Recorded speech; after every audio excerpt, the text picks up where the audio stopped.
एक कृषि प्रधान देश होने के नाते भारत का प्रकृति और इसमें मौजूद विभिन्न प्राणियों से नजदीकी संबंध रहा है। ये नजदीकी संबंध हमारे दैनिक जीवन में उनका योगदान और एक आध्यात्मिक गुरु का स्वरूप, ये सभी बातें मिलकर एक रहस्यमयी सह अस्तित्व का निर्माण करती हैं। वे लोक कथाओं और हमारी रोजमर्रा की जिंदगी दोनों में एक साथ मौजूद हैं। इतिहास, प्रकृति और मानवता का ऐसा संगम बहुत कम ही देखने को मिलता है। आज हम बात करने वाले हैं सूअर की, जो कीचड़ या गंदगी में रहने की वजह से गंदा या अशुभ माना जाता है। इसकी कई प्रजातियों में से एक है जंगली सूअर। यही जंगली सूअर भारतीय पौराणिक कथाओं में वराह अवतार के रूप में मौजूद है। वराह अवतार यानी भगवान विष्णु का तीसरा अवतार। इसका स्वरूप अर्ध मानव और अर्ध सूअर का है। अन्य सभी अवतारों की तरह विष्णु का वराह अवतार भी लोगों को मुसीबत से बचाने के लिए धरती पर आया था। वराह के बारे में ये कहानी अग्नि पुराण, भागवत पुराण, देवी भागवत पुराण, पद्म पुराण, वराह पुराण और वायु पुराण में नजर आती है, पर थोड़े थोड़े फर्क के साथ। लेकिन कहानी का मूल प्रारूप कुछ इस तरह है। एक बार हिरण्याक्ष और हिरण्यकशिपु नाम के दो असुर भाइयों के आतंक से पूरे ब्रह्मांड में मनुष्य और देव सभी परेशान हो गए।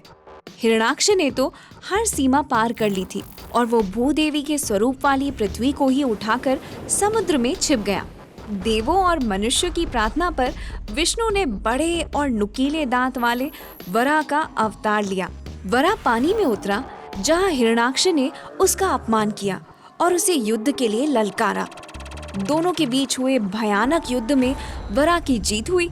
युद्ध समाप्ति के बाद वो पृथ्वी को अपने नुकीले दांत पर टिकाकर पानी से बाहर आया और उसे वापस अपनी जगह पर रख दिया। कुछ कथाओं में तो ये भी कहा गया है कि वराह रूपी विष्णु ने भूदेवी के साथ विवाह कर लिया।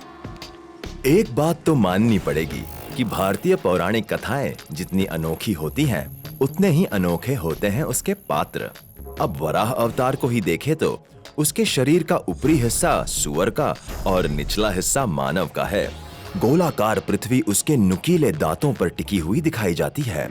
लेकिन कभी-कभी पृथ्वी का भूदेवी नाम का मनुष्य स्वरूप वराह की मुड़ी हुई कोहनी पर बैठा दिखाया जाता है। इस स्वरूप को कहते हैं प्रलय वराह। वराह का एक और स्वरूप है यज्ञ वराह, जिसमें उसे सिंहासन पर अपनी पत्नियों लक्ष्मी और भूदेवी के साथ बैठे हुए दिखाया जाता है। महाबलीपुरम में तो उसे भूदेवी को बाहों में उठाए हुए दिखाया गया है। विष्णु की ही तरह वराह के भी 4 हाथ होते हैं, जिनमें से 2 में सुदर्शन चक्र और शंख होते हैं और बाकी 2 में गदा और तलवार होते हैं। कभी-कभी एक हाथ वरदान देने वाले वरद मुद्रा में भी होता है। ज्यादातर स्वरूपों में वराह को पृथ्वी की रक्षा करके समुद्र से विजयी होकर बाहर आते हुए दिखाया जाता है। प्राचीन काल में वराह अवतार का भी काफी महत्व रहा होगा।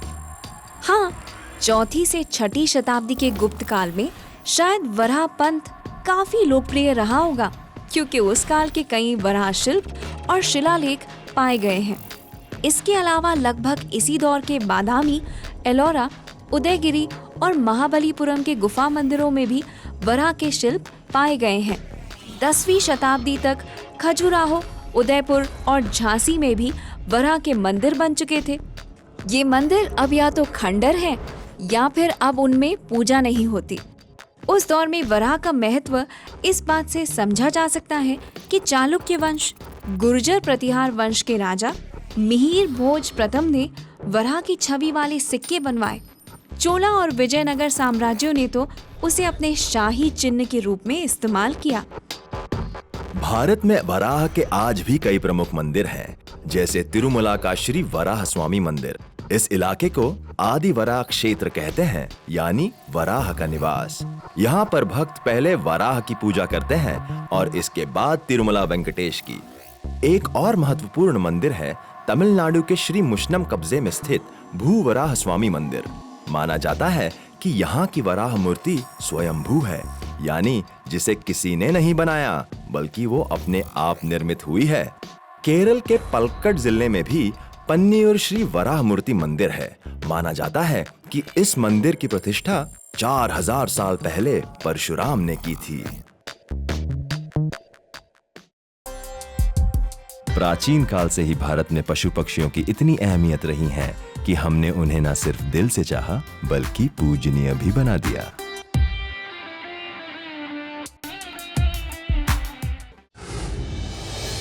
Like, share, subscribe and click on the bell icon to never miss an update from Epic.